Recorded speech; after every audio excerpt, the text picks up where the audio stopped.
For the past thousands of years, the Hindu society has sustained itself due to the previous efforts of generations of Hindus in creating a great surplus of wealth. From the 1st century Common Era onwards, economic historians have surmised that Hindu civilization produced 35% of the world's GDP, thus making it the number one economic power in the world. From the 15th to the 18th century, during the colonial period, Hindu civilization lost all of its means of production, trade, commerce, which led to the complete destruction of the economic progress of the Hindu civilization. The global Hindu population is more than 1 billion strong, consisting of approximately 1/6 of the world population. The conference will bring together disparate financially successful elements within the Hindu society together, such as traders, bankers, technocrats, investors, industrialists, businessmen, economists, and professionals, so that each group of Hindus can share their business knowledge, experience, and expertise with their fellow Hindus, so that they too can learn about how to generate surplus wealth. Individual Hindus have been able to take advantage of the more open economic marketplace. Impressive performance of Hindus on an individual basis has not translated to Hindu society on the whole. Therefore, one of the primary goals of this conference is to provide a platform for this expertise and experience to be shared with a wide group of Hindus. Bringing financially successful Hindus together under one banner will lead to greater economic cooperation between Hindu entrepreneurs and creating the conditions necessary for the generation of surplus wealth. Success breeds success is the mantra. Financially successful people are some of the most intelligent and bright people, especially those who have created their own wealth. Conference aims to further utilize the intelligence of these successful entrepreneurs to be used not only to create new wealth, but also to share their experience and expertise to help new generations of budding Hindu entrepreneurs.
Namaskar. Can we all please settle down so we can start our program? Thank you very much.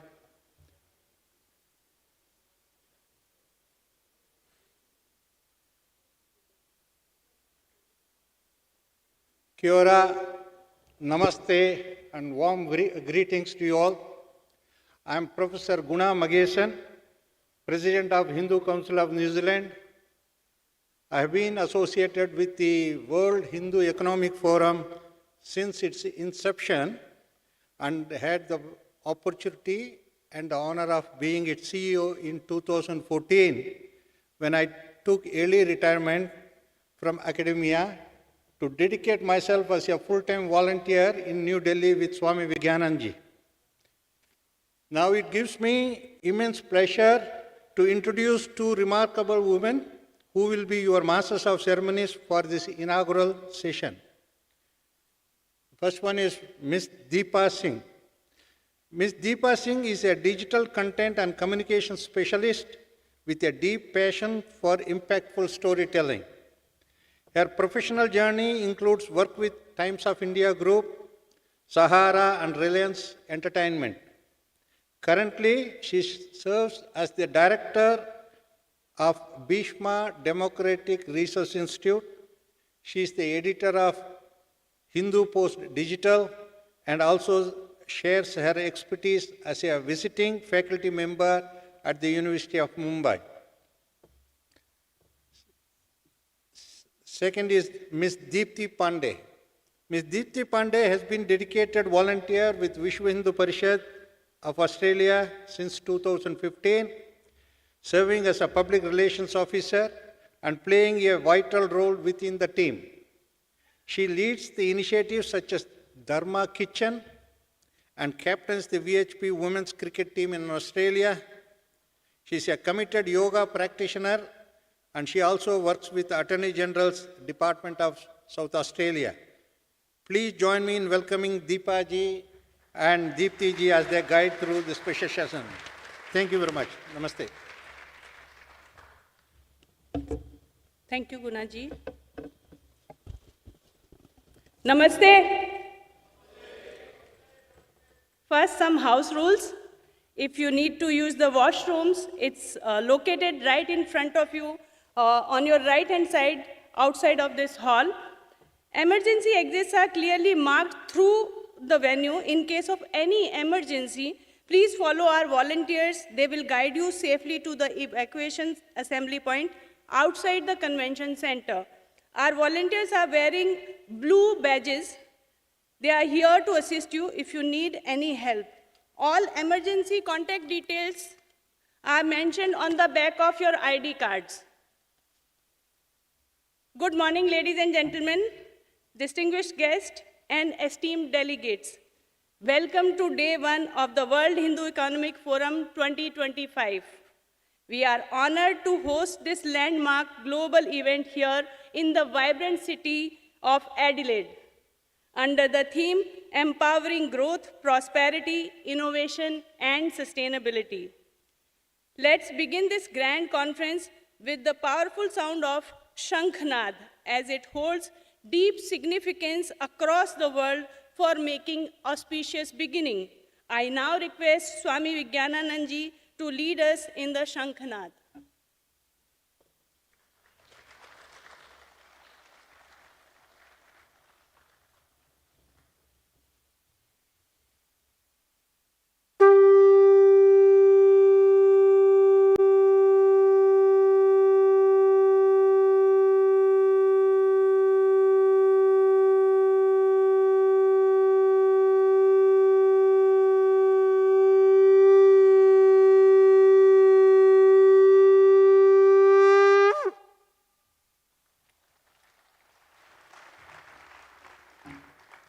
Dhanyavad Swami ji. Many of you have seen his photo printed on the Australian $50 note. And if you not, you will when you look at it at the next time. His name is David Unicorn. He was an Aboriginal Australian and Indigenous inventor, author, and preacher. David Unicorn is often called the Australian Leonardo da Vinci for his brilliant inventions and groundbreaking ideas. He was the first published Aboriginal author and a strong advocate for Aboriginal rights and education. To honor his remarkable achievements, pay him respect, and remind the present generation of his legacy, we have named this convention center's Hall C&D as David Unicorn Hall for this conference. Dear delegates, it's truly an honor to have with us today some very distinguished guests. His Excellency Shri Gopal Bagleji, High Commissioner of Bharat to Australia, is here. Honorable Minister Zoe Battison, Member of Parliament. Honorable John Gardner, Member of Parliament. Honorable Jing Lee, Member of Legislative Council. Senator Andrew McLaughlin, Member of Parliament. Shri Ashok Chowgule ji, Shri Sushil Saraf ji, Srimati Akila Ramratnam ji. We are truly grateful for your presence, your encouragement, and your continued support. We also extend a warm welcome to our sponsors and 40 exhibitors who have brought life to our expo zone. From financial services to cutting-edge green technology, cultural arts, media, education, and the food industry, this showcase reflects the vibrancy of global Hindu enterprise.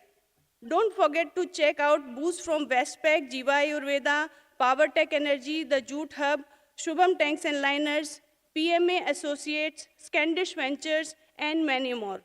As Hindus, we embrace and respect diversity. That's why you will find a South Australian Aboriginal artist booth here at the Expo, and we strongly encourage you to visit and engage with their work. Delegates, you, as a part of our registration, you all have received a specially curated WHEF 2025 conference bag. In that bag, you will get a conference agenda, notepad and customized WHEF 2025 pen, event magazine, WHC brochure, and a very special book, The Hindu Manifesto. It's a thought-provoking book that outlines the key political, cultural, and civilizational priorities for Hindus. It serves as a roadmap for preserving and promoting Hindu values, rights, and identity in public discourse and policy. Aimed at both policymakers and citizens, the book called for active civic participation rooted in dharmic principles. The inspiring book has been written by Swami Vijnanand ji, a guiding force for most of us present here today. I encourage each of you to read the book and share it with your family and friends.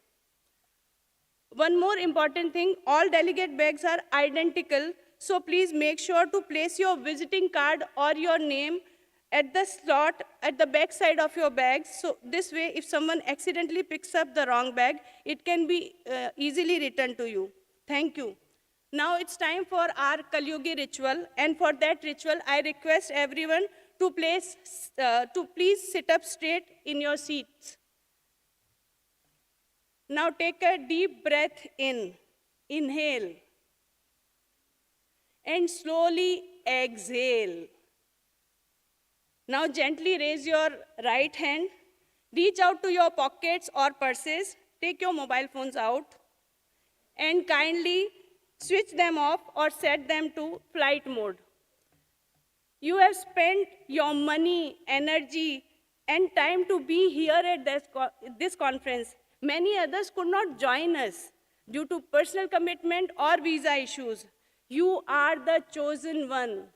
So let's honor that by being fully present here. Thank you.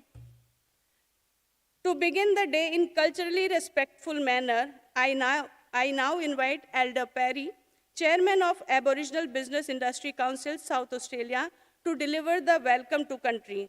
Elder Perry is a respected Aboriginal leader and cultural advisor with over 3 decades of experience in Indigenous policy, business, and land management.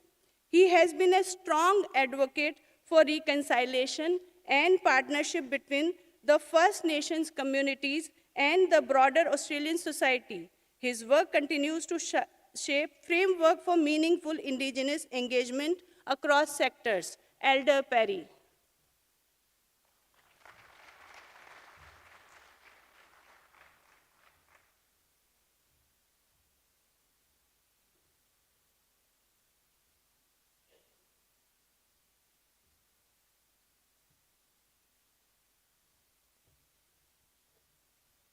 Good morning. How are you?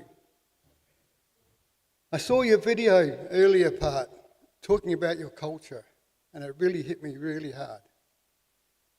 The same history that you had is the same history that we had. And so it brought me to see how strong your community has come to where you are now. The Aboriginal community is making its way. It's been 57 years since we've been not in the control of a system. We've now been on our own. Was to acknowledge the traditional owners of country, the Kaurna people, their elders, their young people, their mothers, their grandmothers, their fathers, their grandfathers, the generations that went before us, that left us the task to go forward into the future. They are the important ones. We, the living, are doing our job, connecting with people from all over the world when they come here to Adelaide. So it's the living that's making a difference and keeping the connection alive and strong. We know our country, we know our ancestors. Our ancestors are in this room with us right now, and they're visiting you and your heart. They're gracious people. They give us strength and they give us a place to go back to when we want that quiet time. They are friendly. They are helpful. So when you see, feel the air around you, you know that the ancestors are there. The young people have a task ahead of them. That is to communicate, to engage, and to be a strong, helpful person to help us unite and become part of Australia and anything we call Australia. I wish just to read a couple of words and leave you with some thoughts. The topic is the audacious gift we bring to South Australia. I begin acknowledging the traditional owners, the Kaurna people, pay our respects on your behalf as well as mine. To our respected guests and our World Hindu Economic Forum, fellow leaders, entrepreneurs, investors, visionaries, thank you. Thank you for coming to Adelaide, not just to talk about economic growth, but to explore what it means to invest with purpose, with heart, and with legacy in mind. We honour to bring the voices of the four pillars to a four pillars movement into this space. We'll do industrial services, our infrastructure and workforce powerhouse.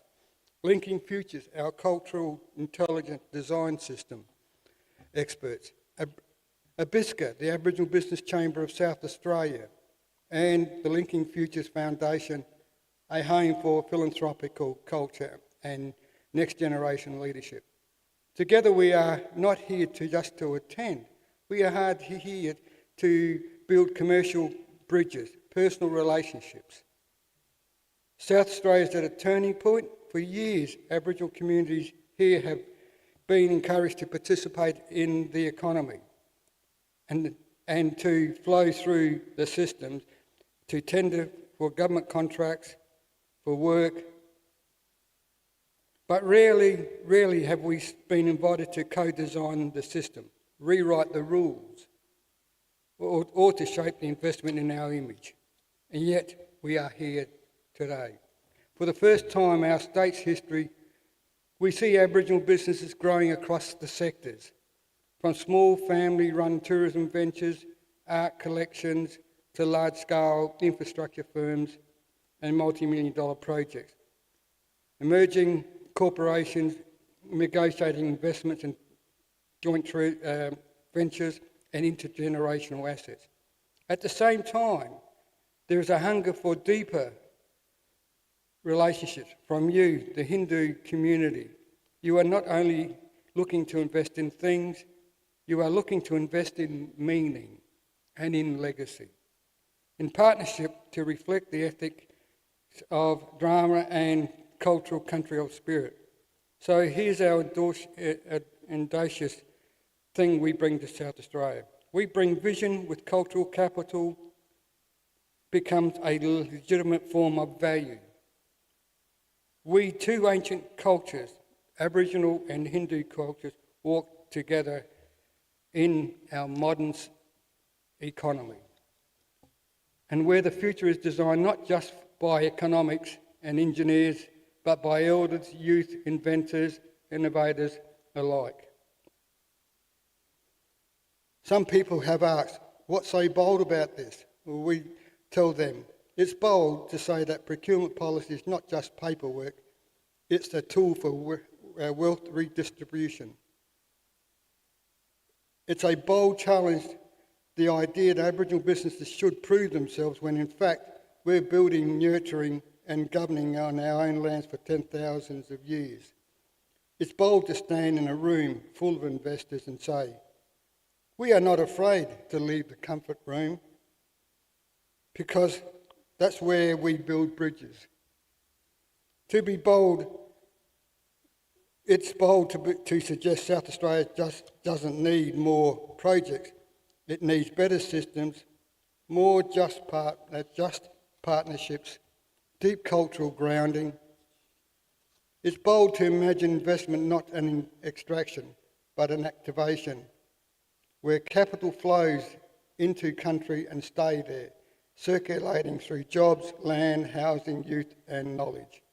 And it's bold to say to the world, our cultures are not just beautiful, they are investable. So what does this mean for you?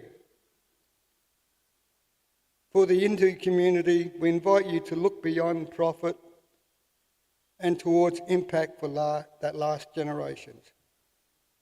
If you're a South Australian policymaker, we ask you to see Aboriginal business as not just a tick box, but a central engine to the state's economic future. If you are a commercial partner, we invite you to co-design ventures with us and not just subcontract us. And if you're a fellow Aboriginal entrepreneur in the room, this is your time, your courage, your voice, your seat at the table. We built tools to make them real. The Cadence Runaway Investment Forecast that shows 30-year investment return. Procurement dashboards that track actual Aboriginal participation. Cultural safety programs that shift heart and systems, not just minds. Modular housing partnerships to train the young to build their communities from the ground up. Today, we are honoured to share that several of our artists and their beautiful work are presented here at the Aboriginal Artists booth, who are also members of the Aboriginal Business Chamber. Some of the artists may one day grow into larger companies, while others may proudly remain cottage businesses, creating from home. We warmly invite you to visit the booth. It's more than a display, it's a living example of Aboriginal business culture looks like side by side.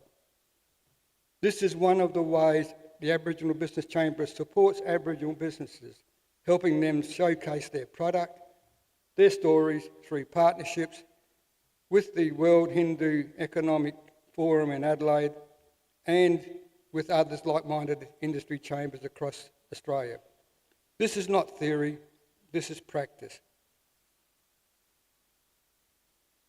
So let's build this house together. Let's walk that bridge. Let's honour the ancient and invest in the future. Thank you. A really big thank you to Rajendra, Chairman of the Hindu Economic Forum. Thank you very much.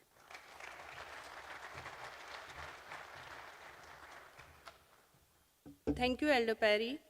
Now I invite Srimati Akila Ramratnam, National General Secretary of Vishwa Hindu Parishad, Australia, and an inspiring figure for Hindus across Australia, to come on the dais and pay tribute to our ancestors. Akila ji.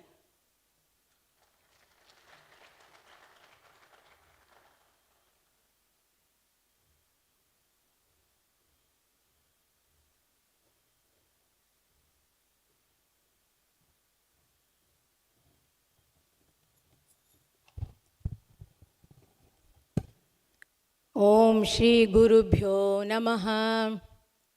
Namaskarams to everyone. Namaskarams to Pujya Swamiji Sri Vigyananda ji. Vakundam Nalla Manamundam Mamalaral Nokundam Meni Nudangadu Pukondu Tuppar Tirimeni Tumbikeyan Padam Tappamar Sharvar Tamakku. Ancestors. Our ancestors, Hindu ancestors.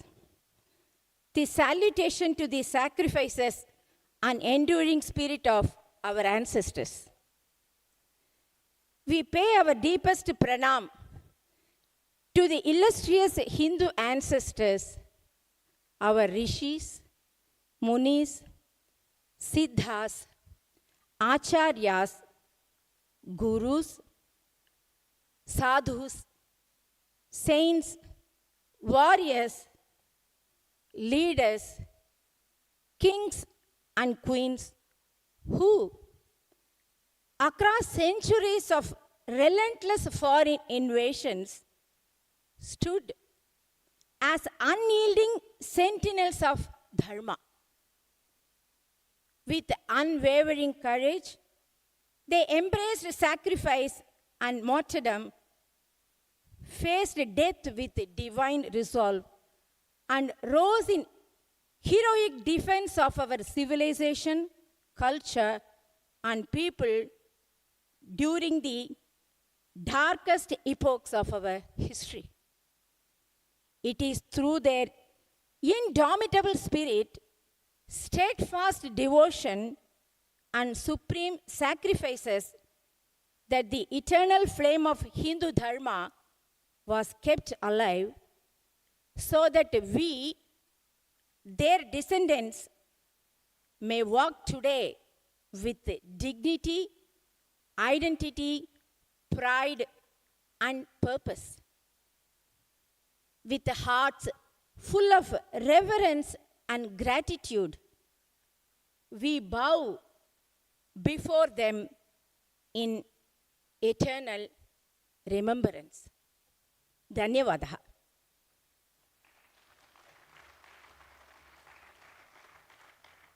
Thank you, Akila ji. It's now my pleasure to hand over the stage to someone who brings grace, clarity, and warmth to every moment. Please welcome Srimati Dipti Pandey, who will be your host for the inaugural session. Dipti ji, over to you.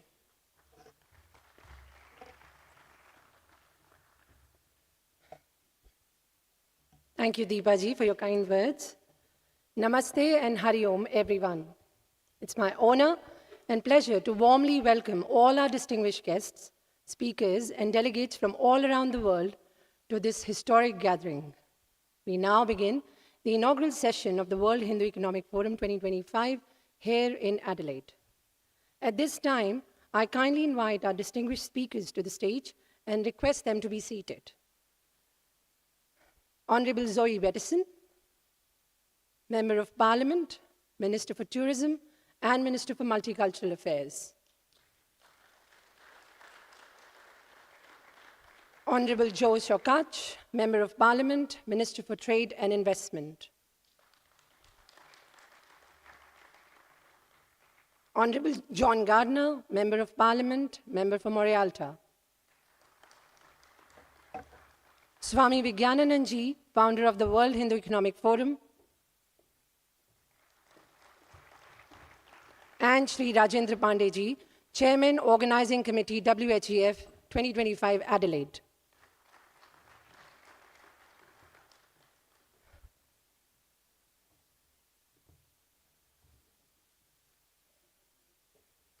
And also Shiv Kumar ji, please. Shiv Kumar Krishnan. He's the Managing Director of WHEF 2025 and also the Managing Director of Hindu Economic Forum.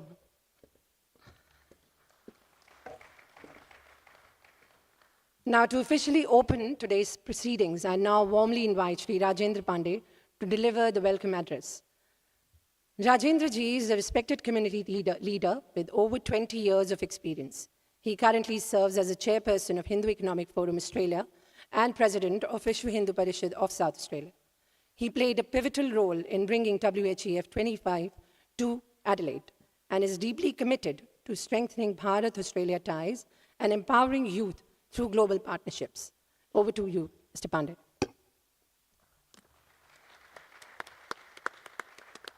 Namaste, and my pranams to Swamiji, to our ancestors, to my mother, and to everyone.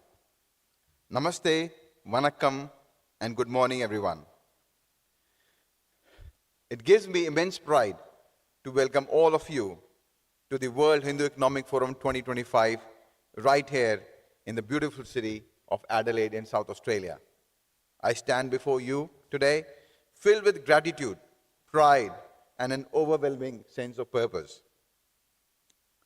When we first dreamt of bringing WHEF to Australia, many questioned whether it could even be done. Today, with over 600 delegates from across the world and all continents gathered under one roof, I believe we've answered that question with resounding clarity.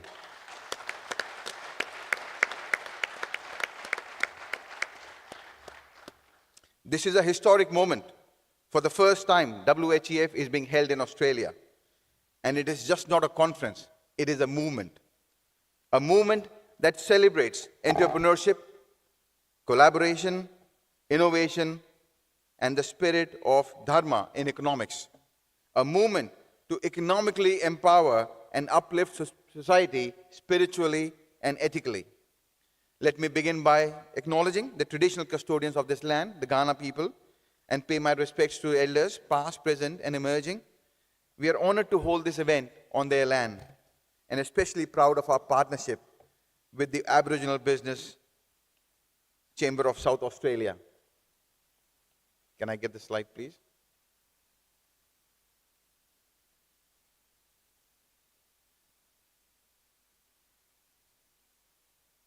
Can I have the PowerPoint, please? I think they want to put my photograph up there, but I want to show you something else.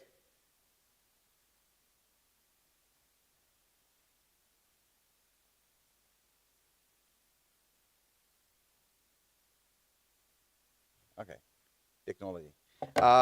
This is a historic moment that we are proud to share today, is a partnership that we've signed between the Aboriginal Business and Industry Chamber of Commerce and the Hindu Economic Forum of Australia. What I was trying to show you is a photograph with Elder Perry and myself holding that memorandum of understanding together that we signed to pledge the cooperation that the Hindu business community will be having with the Aboriginal business community.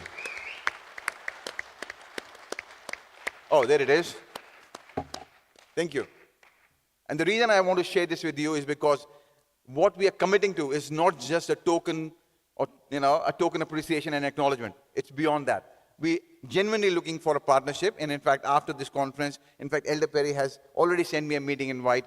The HEF Executive Committee and the board of the IBIXA, we are meeting together to plan and chart our way forward.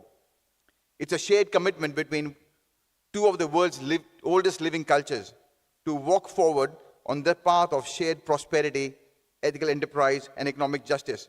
It marks a first of its kind alliance between the Hindu community and the original inhabitants of this land. And I believe it will inspire many more such partnerships across the globe. Now you can go back to my photo if you want to. I would now like to take a moment to express my deepest gratitude to some very special individuals.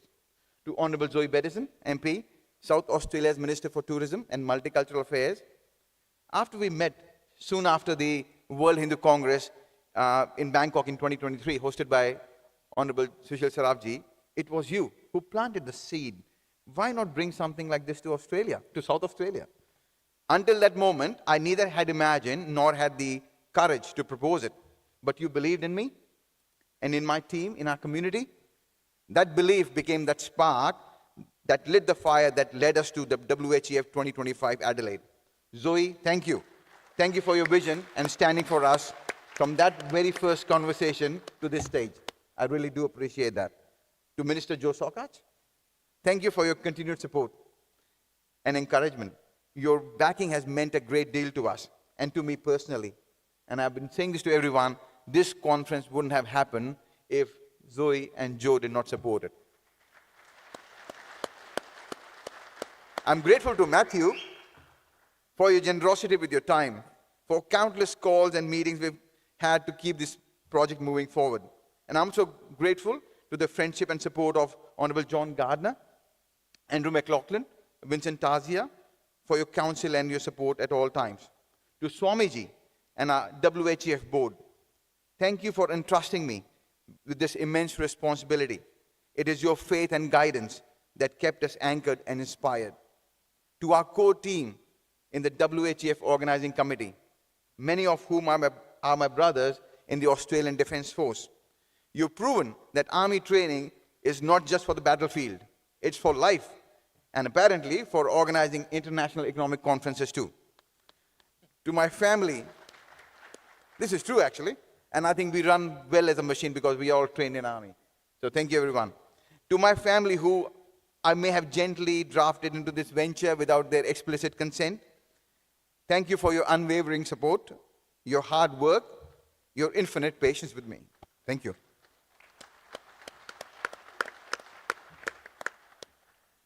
I feel guilty about it, though.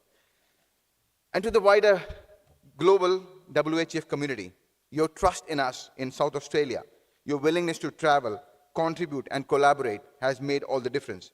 Thank you for being part of this journey.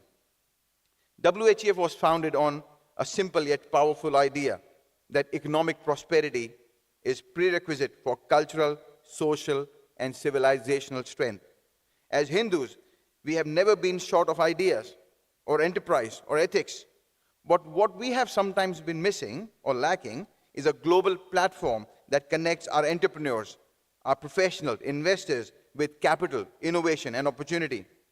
Australia, with its openness, its economic stability, and multicultural harmony, is a perfect bridge between the East and the West. It offers unmatched potential for strategic partnerships in defense, technology, education, health, clean energy, and many more. Hosting WHEF here in Adelaide is not just about holding a conference. It is about a vision that sees Bharat and Australia working together, not just as trade partners, but as co-creators of global prosperity. We are also witnessing the steady and inspiring growth of the Hindu community in Australia, now one of the fastest growing communities in the country. We are peace-loving, highly educated, hardworking, and proud contributors to the social and economic fabric of our adopted homeland, Australia. According to the latest census, the Hindu population in Australia has grown over by 55%. In the last 5 years alone, statistically, we are among the highest taxpayers and among the most qualified groups in Australia.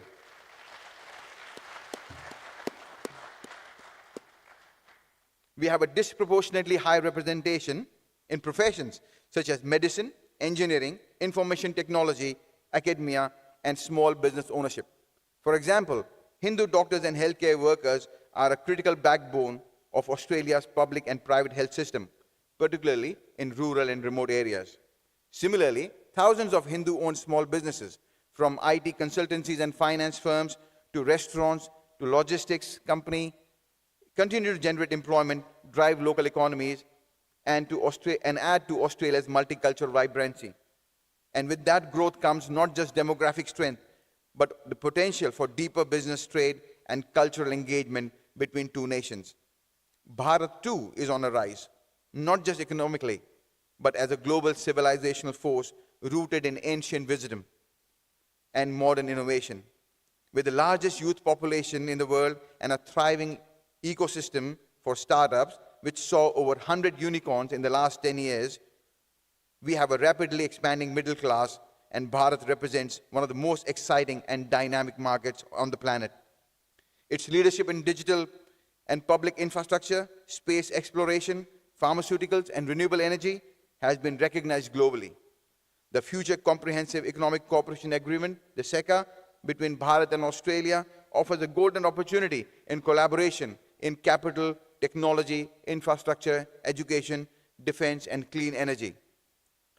For example, Bharatiya-led education technology and fintech firms are already exploring entry into the Australian market, while Australian universities are establishing campuses in India to tap into the massive demand for quality education. Similarly, in the health and energy sectors, Hindu manufacturers and researchers are keen to collaborate with Australian institutions to jointly develop affordable and sustainable solutions. Australia can benefit immensely from this growing engagement, and WHEF is the perfect platform to initiate and scale those partnerships by bringing together the policymakers, entrepreneurs, investors, and industry leaders in a spirit of shared opportunity. We will hear more about how Australia-India SECA will open more doors and opportunities in the next sessions. I also want to acknowledge we have a large delegation from Nepal currently attending, so let's give a big hand of applause for our Nepalese delegates. We'll be organizing WHEF in Kathmandu in 2027, and I look forward to seeing you all there. Over the next 2 days, yes, thank you. Over the next 2 days, you will hear from around 40 internationally acclaimed speakers, CEOs, academics, investors, startup founders, and policymakers.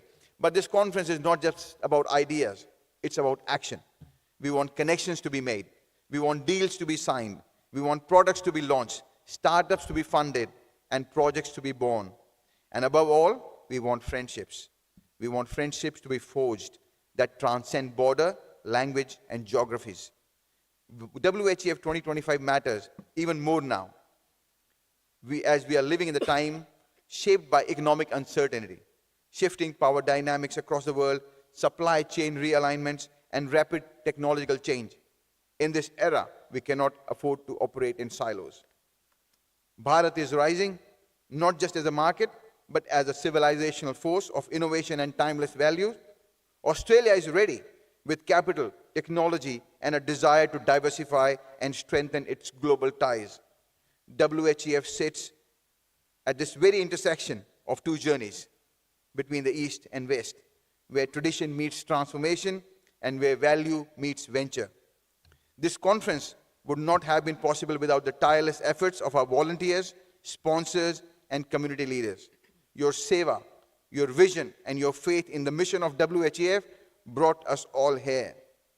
Let us use these 2 days to not only exchange business cards, but to exchange ideas and spark action, to build relationships that go beyond contracts, and to create a future that reflects our collective strength.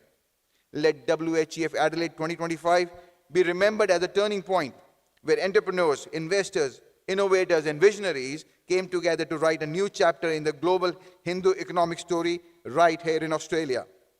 We have an incredible program ahead of us, from discussions on trade, technology, education, health, to entrepreneurship and global capital flows. This is your platform. Use it, connect, and collaborate and co-create. Let us move forward with confidence, rooted in our timeless values, driven by shared prosperity, and united by our commitment to dharmic enterprise. With that, I have the great honor to declare World Hindu Economic Forum 2025 officially open. Dhanyavad. Namaste.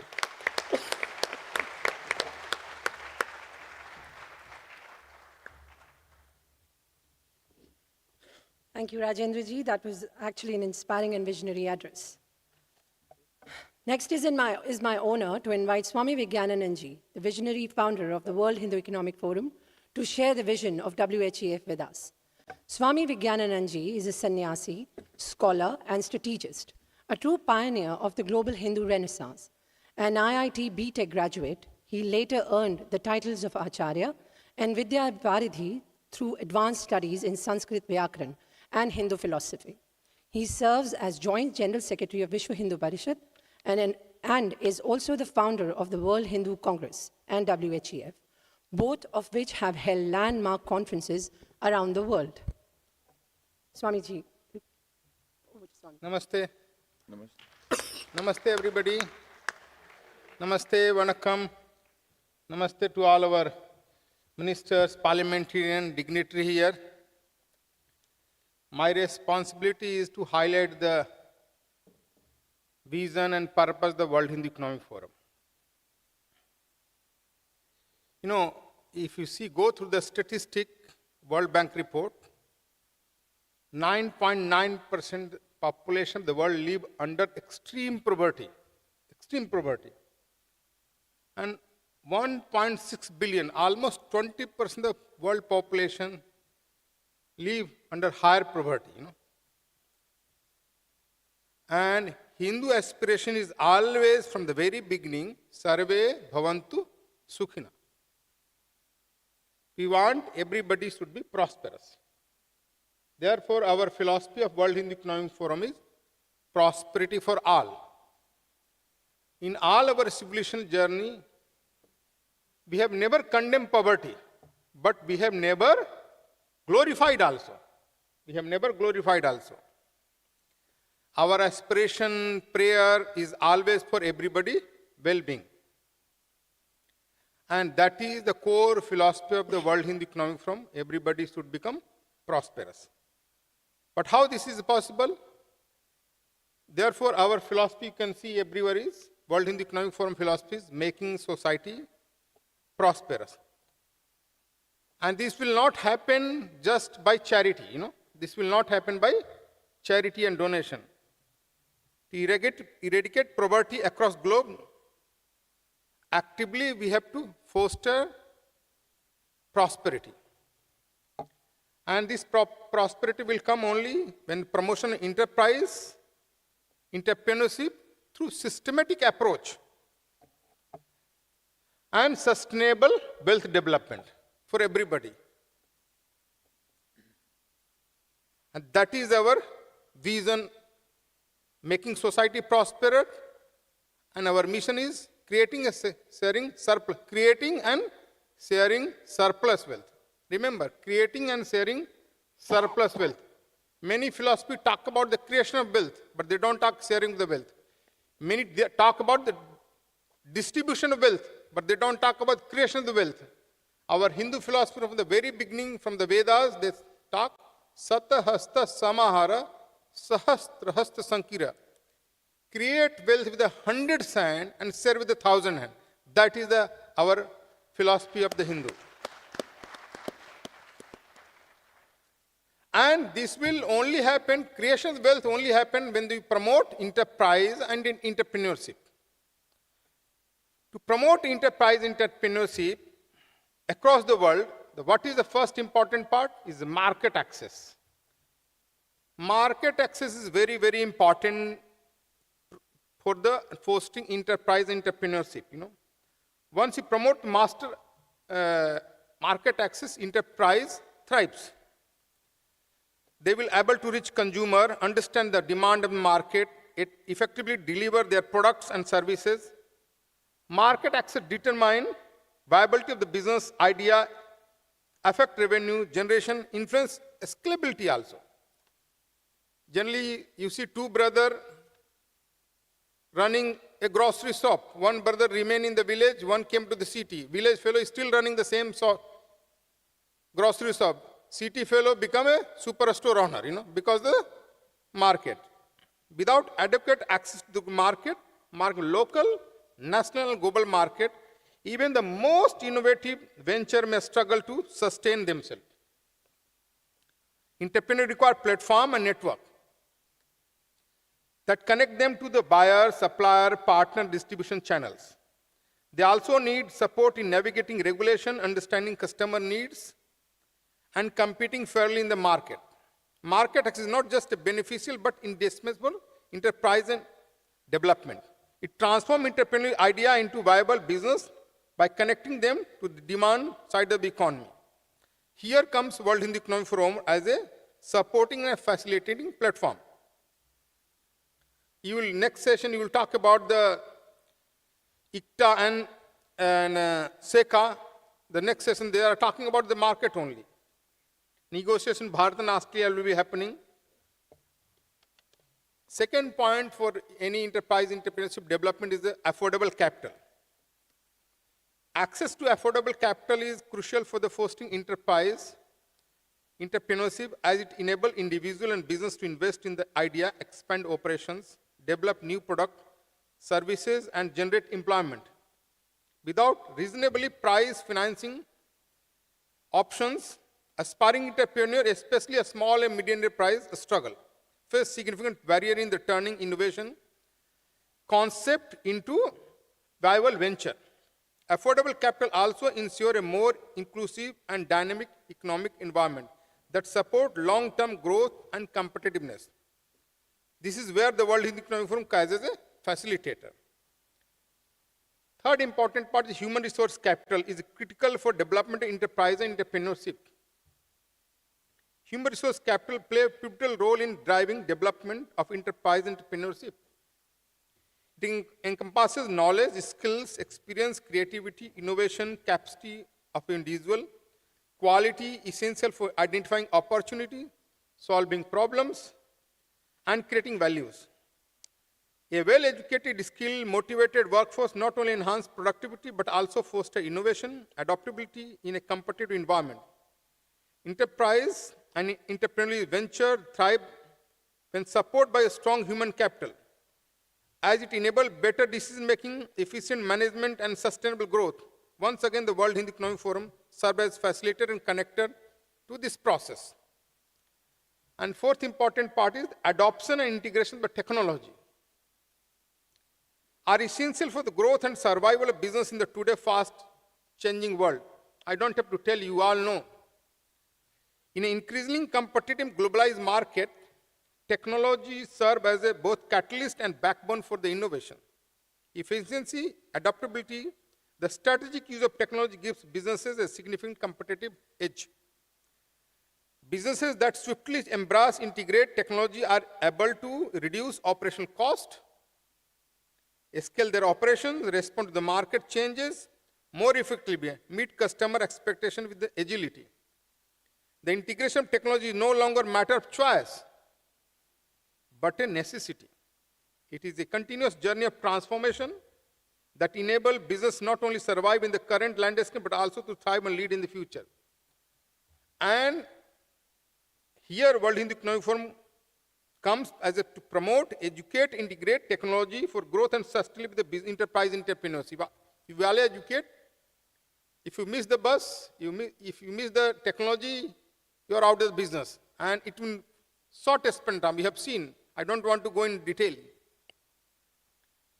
Institutional ecosystem and policy framework is very important for the growth of enterprise entrepreneurship. Established the government play a critical role in fostering growth enterprise entrepreneurship. In Chanakya, there is sutta, dharmasya mulam artha, arthasya mulam rajyam. Means state and state policy is very important for development of enterprise entrepreneurship. If a state policy and the administrator and minister are supportive, then enterprise entrepreneurship will grow. A well-designed ecosystem provides entrepreneurs with access to the essential resources such as finance, mentorship, skill, human capital, infrastructure. At the time, a supporting policy framework ensure doing business, ease of doing business, reduce bureaucratic hurdles, offer tax incentive, promote innovation through support for research and development. Government role in shaping institutional and policy environment not merely facilitate, it is a foundational. Without a conducive framework, even the most innovative ideas struggle to take off. However, with a strong institutional backing and sound policy, entrepreneurship can flourish, leading to job creation, economic development, and national progress.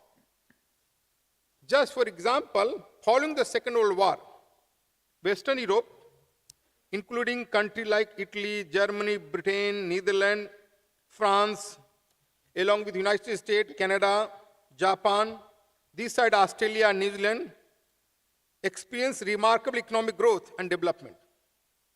This resurgence was largely attributed to the government policy framework that were conditioning enterprise and supporting entrepreneurship, the favorable to the expansion of business industry. After that, you have seen the Asian tiger economy. They changed their policy framework. They were lagging behind. We have a Thailand, Malaysia, such a agriculture country become fast growing economy, and many tiger economy we have seen. In our own country, in Bharat, before 1991, we were not following policy which was conditioning for the business and economy. We were struggling. After 1991, we become second fastest economy of the world. So it is all policy framework. Here again example you can see here. Many countries in the Europe, they were Eastern European country. They adopted socialistic communistic model, have struggled to achieve sustained economic growth. In Asia, a striking example you can see in Korean Peninsula. South Korea has emerged as a wealthy and prosperous nation, technology advanced nation, whereas North Korea continued to grapple with the poverty and economic hardship. To our esteemed, so these are the outline I have given you what World Hindu Economic Forum is working. To our esteemed Australian sister, brothers and delegates, I shall share with you the timeless wisdom of Hindu rishis and sages. Inside they recorded on business and economy nearly 5,000 years ago. Given the time constraint, I will touch upon the few of their profound wisdom. First wisdom, kaschit sonitstha tata varta bhi sadhur bhi janai. Agriculture and commerce should be undertaken by industrious and virtuous member of the society. So, this part we all should remember. Business enterprises always virtuous, industrious people of the society. Prosperity, happiness of the state and people depend on the two pillars, agriculture and commerce. In Yajurveda, much older, even more older than the 5,000 years. Namo mantrine vanijay, salutation to expert and capable entrepreneur. In Hindu society, entrepreneurs are respected, regarded and valued for their contribution to wealth generation, employment creation, both of which make country self-reliant and strong. A nation that does not honor its entrepreneur can neither progress nor attain strength.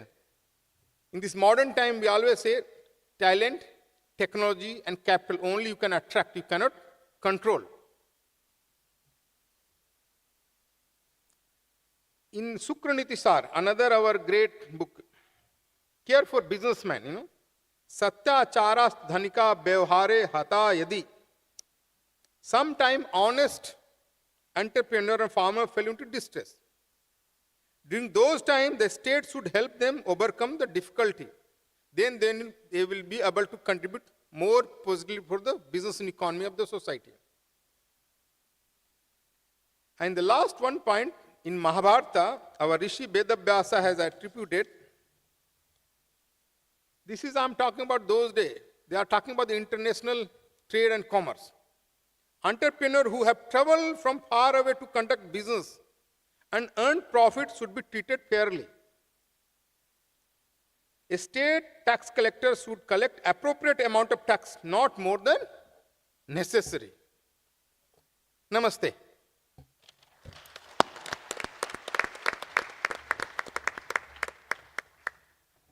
Thank you, Swamiji, for enlightening us with your powerful insights. Now it's my pleasure to invite our esteemed dignitaries from the Government of South Australia to deliver their messages. First, I invite Honourable Zoe Bettison, Member of Parliament, Minister for Tourism and Minister for Multicultural Affairs. Minister Bettison is a passionate advocate for making South Australia a hub for global engagement across business, tourism and culture. Her leadership continues to foster inclusivity and economic growth in the state. Over to you. Namaste. As the Minister for Tourism and Multicultural Affairs, it's with great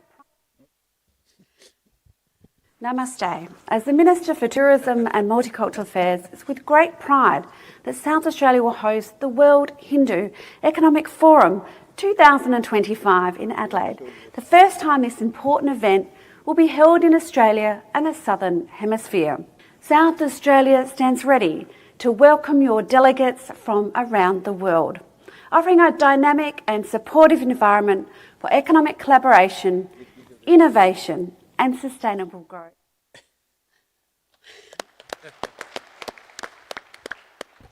Good morning and welcome to Adelaide, South Australia. As many of you have mentioned, you've already met me on the video, but now I get to welcome you here in person. Can I start by acknowledging that the land we meet on today is traditional lands of the Kaurna people, and that we respect their spiritual relationship with their country. I'm delighted to be here with my Cabinet colleague, the Honourable Joe Sokach MP, Minister for Trade and Investment. We're also joined by other parliamentary colleagues, Honourable John Garden MP, Member for Morialta, and Honourable Jing Lee, Independent MLC here as well. To Sri Swami, we welcome your presence here. To Ranjanda Pandey, our Chairperson of the Hindu Economic Forum. Can I also recognise Manju Khadka, who is a member, as is Rajandra, of the South Australian Multicultural Commission. Namaste. It is my great pleasure to welcome you all to Adelaide for the 2025 World Hindu Economic Forum, the first time this prestigious event has been hosted in Australia. I'd like to thank Rajendra Pandey, the chairperson of the Hindu Economic Forum of Australia, for inviting me to address you at what promises to be an exciting and eventful 2 days. As you heard Raj speak before, he is an enormous leader here and contributes as member of the South Australian Multicultural Commission. But Raj is someone who has always something for the next step. He is a tireless advocate for our thriving Indian community and our diverse Hindu communities who have made South Australia their home. As Raj mentioned, he spoke to me in 2022 about this forum, and I encourage him strongly that we are a great location for conferences. Like many people know us for our very famous Adelaide Oval, of which you watch cricket on, but we're just as well known for our conventions and our conferences. To see this come to fruition is credit to his dedicated work. Can I thank Rajendra?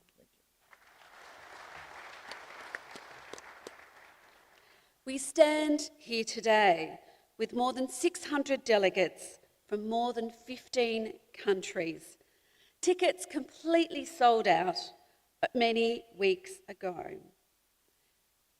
My friends, since its inception in 2012, the World Hindu Economic Forum has grown to become one of the most significant platforms for global economic dialogue. Today, Adelaide is proud to host this dynamic gathering, a true celebration of global collaboration. This year's forum touches on so many areas of economic importance to South Australia: health and medical systems, pharmaceuticals, space, defence and cyber security, tourism, education and sustainability. My friend and colleague, the Honourable Joe Sokach MP, Minister for Trade and Investment, will also be speaking at the forum just shortly, and he will share his insights on the value of these sectors and give you a sense of the exciting trade and investment opportunities ahead. I don't want to steal his thunder, except to say South Australia is the place to be. Our key national economic indicators show that South Australia is in the best position it's been in a very long time. But it is with collaboration with people such as yourself and investment that will take us to that next stage. Now, I'm also here as the Minister for Tourism, and of course that means I'm always pleased to welcome our visitors to our state. We want to grow our national share of tourism spending, increasing hotel occupancy, and invite the world to experience what we have to offer. Our new tourism brand, celebrating the simple pleasures. It is not just a campaign, it is an open invitation. It highlights our state's relaxed lifestyle, world-class food, stunning landscapes, accessible regions, and rich wildlife. I encourage you to extend your stay and enjoy what we have to offer here. Particularly, I hear from our international guests the opportunity to connect with nature, our beautiful blue skies, and our beautiful native animals. It is something that they enjoy time and time again. And of course, if you can't stay too long this time, please come back with your family. The door is always open. In my role as Minister for Multicultural Affairs, I have enjoyed building strong, enduring relationships with our Hindu community leaders and members. Our diverse Hindu community is well known for its hospitality, warmth, and generosity of spirit. The community has worked tirelessly to open its doors and hearts, inviting South Australians of all backgrounds to experience Hindu festivals and cultural events. In fact, we have seen enormous growth in our Hindu community here, and now more than 38,000 South Australians are supporters of the religion. Hinduism is one of the fastest growing faiths in our state, and it's wonderful to witness the faith teachings more broadly across our state and our nation. Our nation, Australia, has invested in our relationship with India, with Prime Minister Albanese and Prime Minister Modi sharing a close friendship and partnership based on our shared values. It runs deeper than just economic ties, but one forged in democracy and the cultural richness shared by all. By 2030, India will be the world's third largest economy.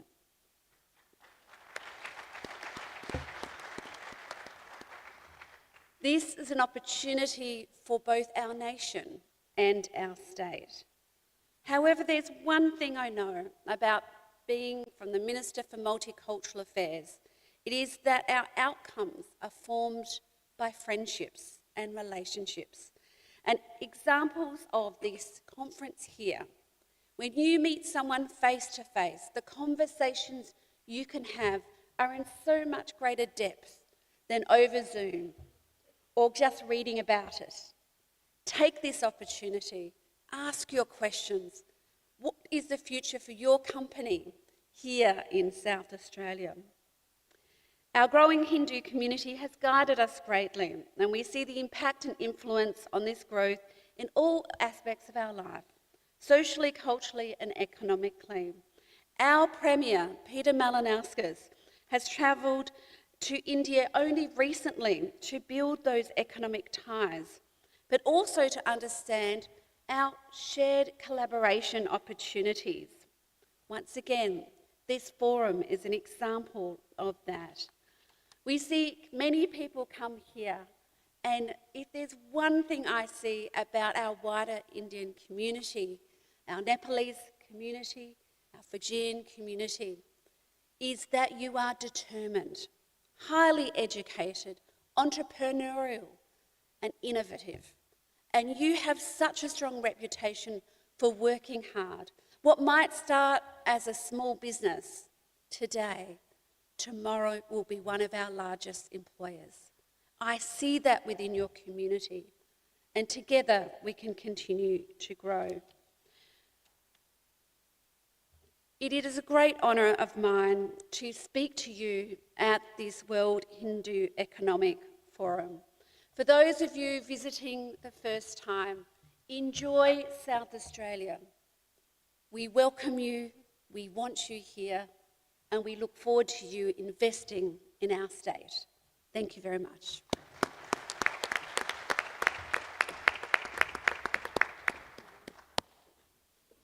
Thank you, Minister, for your kind words and valuable words. Now it's my pleasure to invite Honourable Minister Joe Sokach to deliver his message. Honourable Joe Sokach, Member of Parliament, Minister for Trade and Investment, and a former union leader. Minister Sokach brings a unique perspective to equitable and sustainable economic growth. He plays a key role in fostering strategic partnerships, including those with Bharat.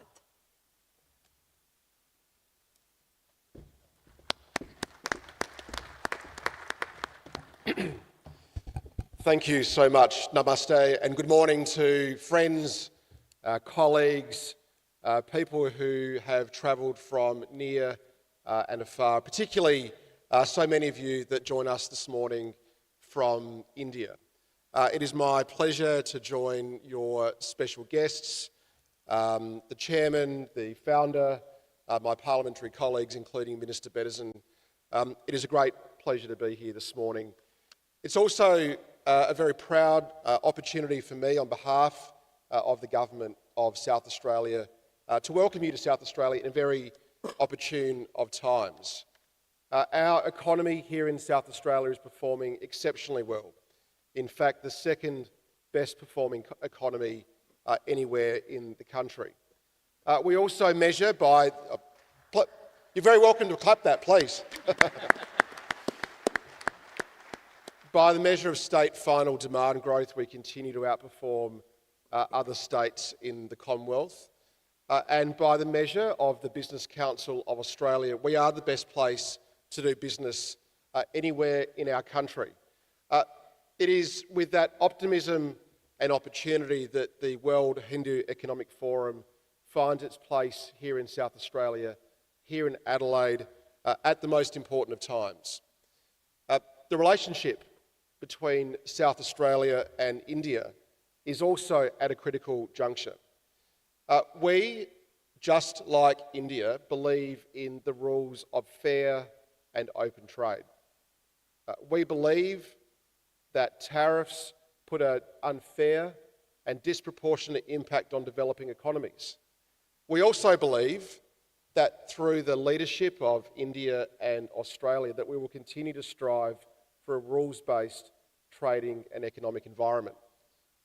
It is through that optimism that we see the continued negotiations of the Comprehensive Economic Cooperation Agreement between Australia and India, led personally by South Australia's Minister for Trade, the Honourable Don Farrell. It is through those international treaties and international vehicles that the true benefit of the relationship between South Australia and India and the broader Hindu diaspora can truly be realised.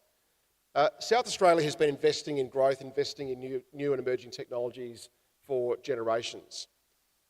By 2027, in just a very short period of time, 100% of South Australia's power will be generated by renewable sources. And not only will we be generating net 100% of our power by renewable sources, but we will be generating excess power.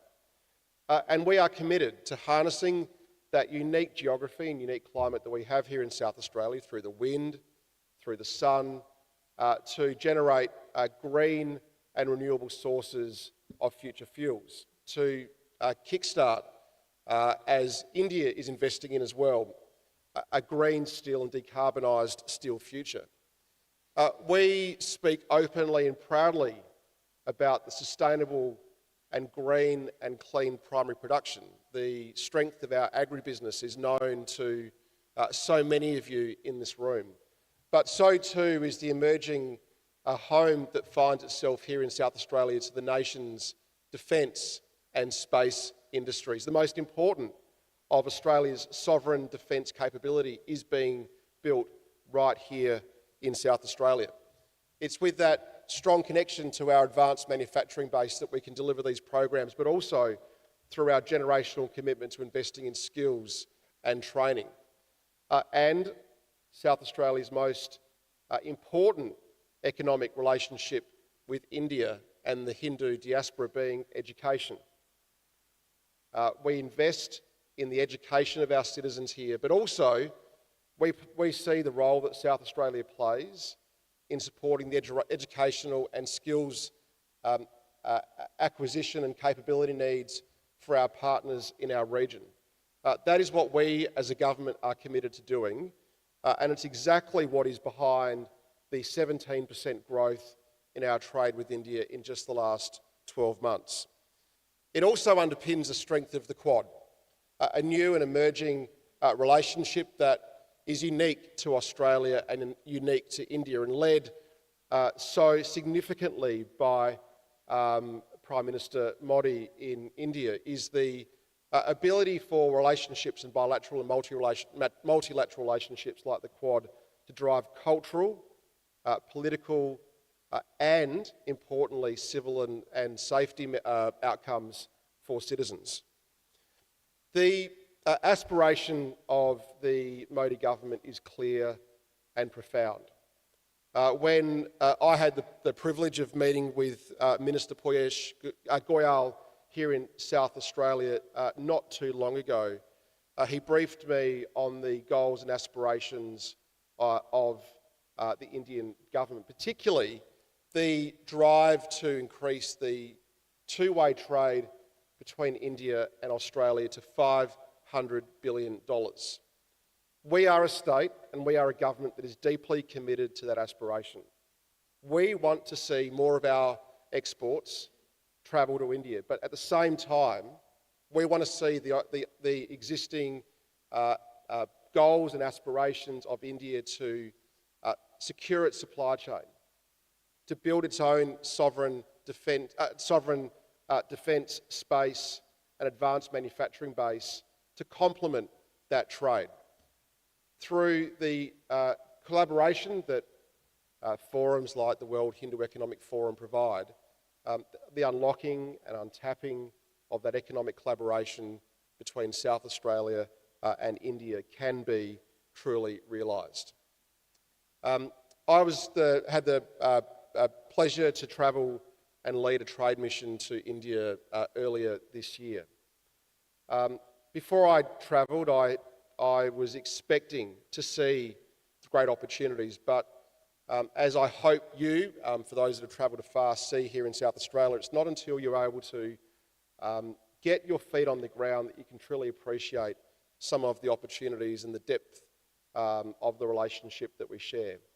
As I was sitting in the personal office of Chairman Chandra from Tata Group, reflecting on the legacy of Ratan Tata to build good Indian jobs, to provide exceptional service to the Indian community, to build the pillars of multiple industrial enterprise, I saw the deep commitment, as we also share here in South Australia, to building and supporting the growth of good, decent jobs. As I toured the headquarters of HCL, in fact, the largest Indian company that is based here in South Australia, I saw the investment in skills, the investment in training, the investment in capability that is being made in India to further those jobs that I spoke about up the value chain, to continue to provide that extraordinary and exceptional services into other nations, including South Australia. I saw that firsthand. I had the great pleasure of running into and meeting members of the committee of the World Hindu Economic Forum in Mumbai, and I hope that I have not had the opportunity to see you this morning, but I hope before the day's out that I'll have the time to do so again. But perhaps what was most inspirational for me to reflect on the depth of the relationship that South Australia has into India and the aspiration and ambition that my government will continue to pursue in India through our tempo of engagement, through the desire of us to bring complexity to our economic relationship, was a opportune but brief but unforgettable conversation that I had with Sachin Tendulkar in Mumbai at the launch of the India Street Premier League. And he spoke to me about the love that he has for our city here in Adelaide. For those of you that walked in this morning, you would have seen Adelaide Oval across the river. There were more than one occasion that Sachin Tendulkar destroyed the fast bowlers and spin bowlers of Australia on that beautiful pitch. And he spoke with great care and love for our city. And it was with that I've returned here, and that I'm very committed to ensuring the value and success of this forum is that behind the economic relationship that we have is a deep cultural relationship, one that is shared on common values, one that is shared on a common care and love for our families, one that is driven by our commitment to regional peace and regional stability, but one that is acutely and intrinsically linked where the success of India and the success of South Australia is so combined and so intertwined in our future opportunities. In closing, can I thank each and every one of you for your commitment to this relationship? Can I thank the organisers, the committee, speakers and special guests for your personal contribution to the enormous opportunities that exist between the Hindu diaspora and South Australia. We are committed to growing that. You will see that through our tempo of engagement. Thank you for your time.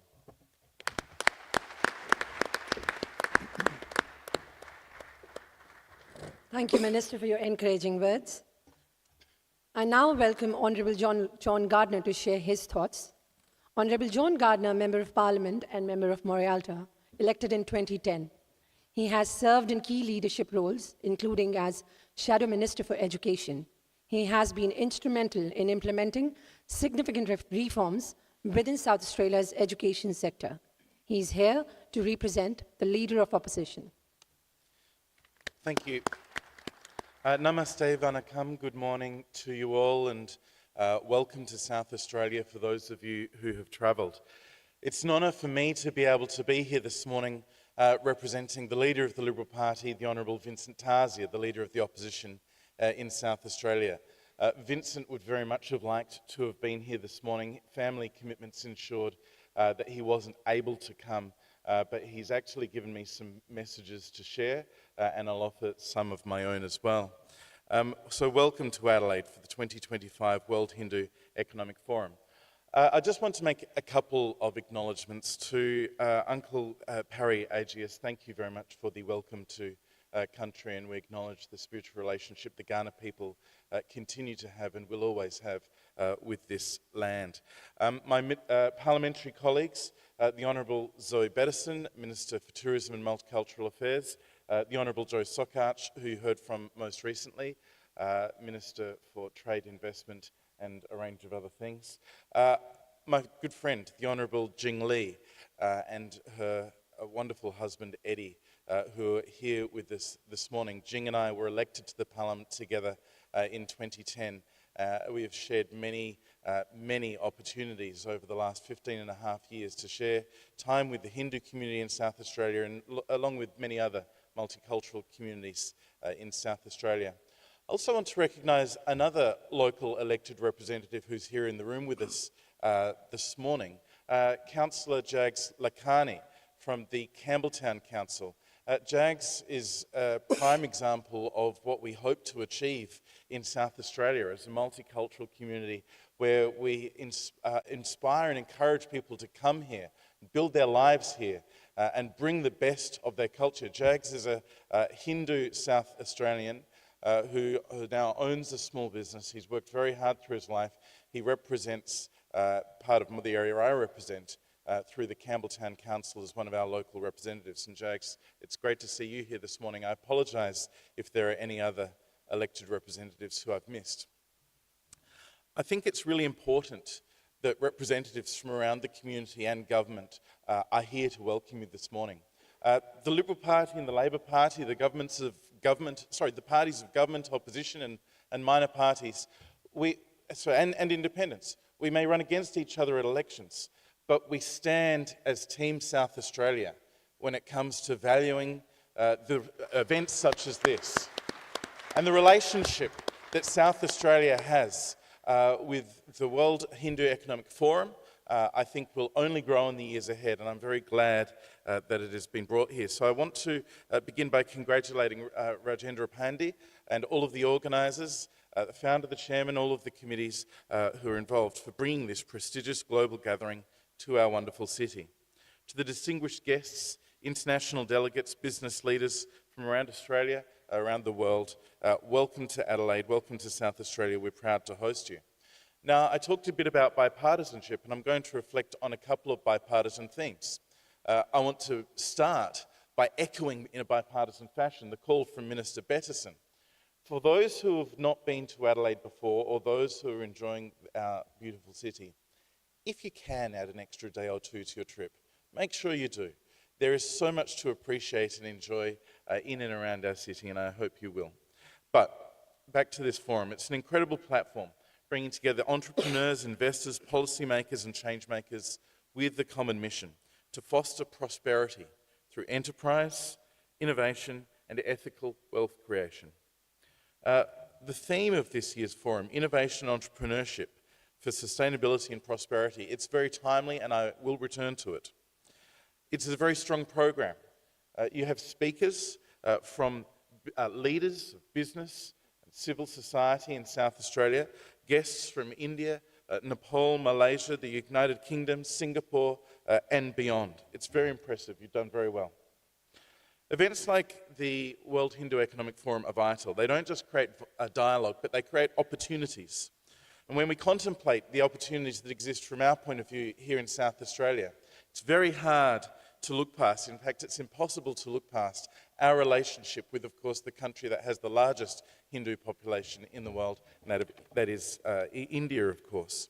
I just acknowledge Senator the Honourable Andrew McLaughlin, who is one of those speakers later on your program, and Deputy President of the Senate and a great representative for our state. I continue.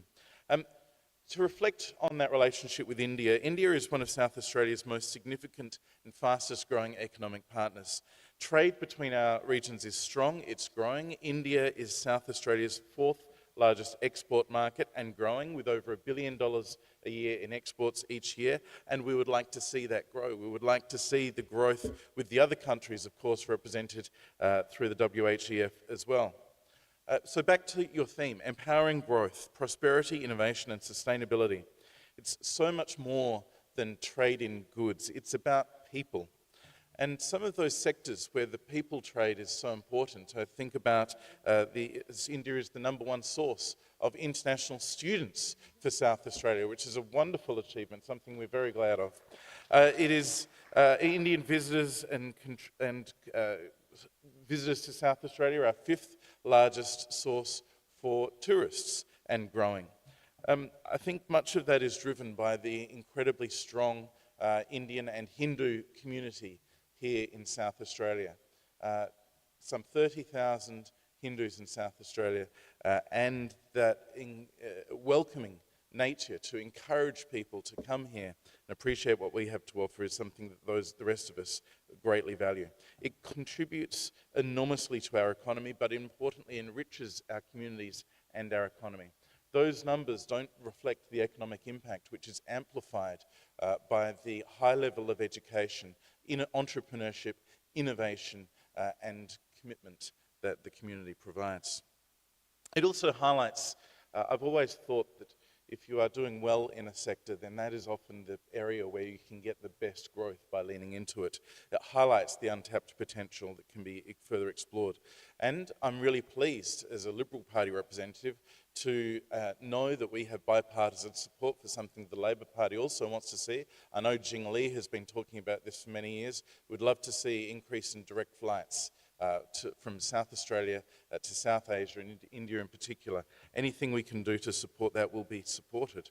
It's a move that supercharges trade, tourism and education.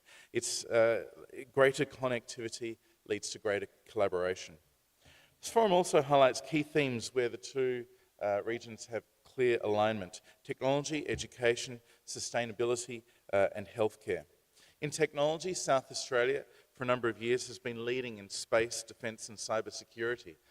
Not a kilometre from here, east along North Terrace, you can come to Lot 14, a hub of innovation and entrepreneurship. And it's one where the Australian Space Agency is located. The Australian Cyber Collaboration Centre is located. Enormous and thriving opportunities for startups in South Australia, many of which have international ties. The global innovators in autonomous systems and AI, the Australian Institute for Machine Learning is based at Adelaide University. And I note that you have Professor Jess Gallagher from Adelaide University on your program later this afternoon as part of the education session. India's achievements, of course, in space and digital infrastructure are remarkable, extraordinary endeavours that regularly make the news here in Australia as well. So I'm confident that together we can build partnerships that drive progress and shared prosperity. Going back to education, we're very proud of our world-class institutions in South Australia. We have 3 of the world's leading universities. Next year it will be 2, but two of those 3 are continuing. 2 of them are merging, and that will create Australia's largest educator of domestic students with an extraordinary outward look, as does Flinders University, towards encouraging people from around the world to come to here, to Adelaide in South Australia. We're very proud of those universities, also our research institutions, also our registered training providers that are engaging in the international student market. Thousands of Hindu students chosen to come to study here in South Australia, and we're very grateful from that, from India, from Nepal, from Australian Hindu communities and beyond. We'd like to deepen those links. We'd like to give more young people from around the world more opportunities to learn and thrive here in South Australia, but also for more South Australian students to lift their gaze beyond the horizons that they're familiar with and explore the opportunities to embed educational learning, cultural learning through studies overseas. I note, as I say, that you have a session this afternoon where you've got representatives, not just Deputy Vice-Chancellor Gallagher from Adelaide University, the new institution starting next year, but also from the University of South Australia and the Delhi University. I'm sure it'll be a fascinating session. On sustainability, South Australia, as has been said, is a global leader in renewable energy, with over 60% of our electricity coming from wind and solar. The ambitious clean energy goals, as highlighted in the WHEF program, demonstrate the enormous scope for collaboration. These are goals that are shared not just by the World Hindu Economic Forum and South Australia, but of course by most, if not all, of the countries that are represented by delegates today. In health, both South Australia and India have thriving medical and biotech sectors. Joint ventures, research partnerships, investments in medtech can benefit both of our economies and our people. These efforts, as I've said, are backed by strong bipartisan support. In South Australia, both the government, the opposition, independents such as Jingli and our minor parties share a deep commitment to growing ties with India. Anyone considering investing in South Australia can do so confident in the long, sustainable political will in this state to support that investment and those growing ties. The trade mission led by Minister Sokach just recently to India was supported and participated in by a representative from the Shadow Cabinet from the Liberal Party as well. South Australia is open for business, and we really value the World Hindu Economic Forum as a key partner in building a more prosperous, innovative and sustainable future. So, for all of you here today, thank you for being part of this important forum. Thank you for coming to South Australia, and may it be the beginning for new partnership, fresh ideas, stronger ties. On behalf of Vincent Tarzia, leader of the Liberal Party, we look forward to working with you in business, in trade, in travel, in tourism, in friendship. Thank you. Dhanyavad.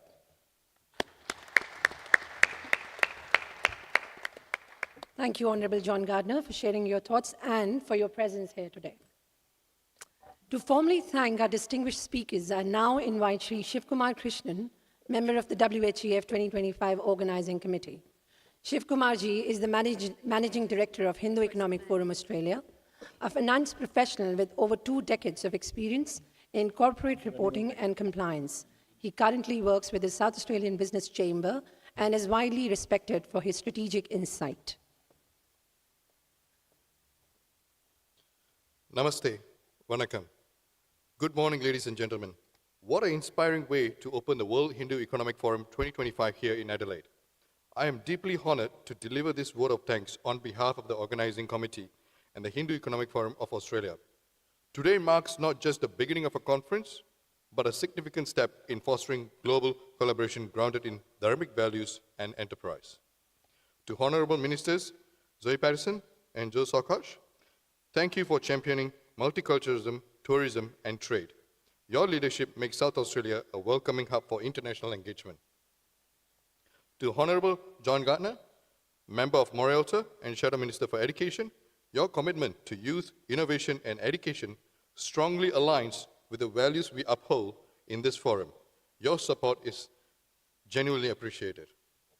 To Swami Vivekanandaji, our guiding light, your vision of economic empowerment through Hindu civilizational values has inspired a movement. Your words today energize our collective mission. To Sri Rajendra Pandeyji, Chair of the Organizing Committee, your belief in bringing WHEF to the Southern Hemisphere and your tireless leadership have made this day a reality. We thank you sincerely. To our international and local delegates from Bharat, Nepal, Asia, Europe, the Americas, Australia, and New Zealand, thank you for your presence, insights, and enthusiasm. You reflect the true strength and unity of our global Hindu community. A special thank you to our organizing partner, the Government of South Australia. Your partnership affirms our shared goal of strengthening economic diplomacy and business networks. We are also grateful to our generous sponsors. Your support has enabled us to bring this vision to life. Thank you. And finally, to the dedicated team of volunteers, technical crew, and advisors. Your quiet commitment and behind-the-scenes work has been invaluable. You are the backbone of today's success. And to all of you, thank you for being part of this journey. Let WHEF 2025 be remembered for the connections we build and the global prosperity we strive for together. Dhanyavad. Nantri. Thank you. Thank you, Shivkumarji, for your thoughtful acknowledgements. Now, before we continue, we would like to once again express our sincere gratitude to our sponsors and partners. This event would not have been possible without your generous support. Organizing partners, Government of South Australia and Zoho, Platinum sponsors Shubham Tanks and Linus Private Limited. Thank you for your support and standing with us. Now, we are heading towards a break, so please enjoy a short break, a chance to warm up, stretch and connect. During this time, feel free to take a selfie with the person next to you and share it using hashtag WHEF 2025. Catch up on your emails and WhatsApp messages using the Convention Center's complimentary Wi-Fi. Let's be back in the conference room by 11:10 sharp as we resume with an exciting session on Bharat-Australia SECA, Unlocking Strategic Growth through Comprehensive Partnership. This panel promises to be insightful and dynamic. Don't miss it. See you soon.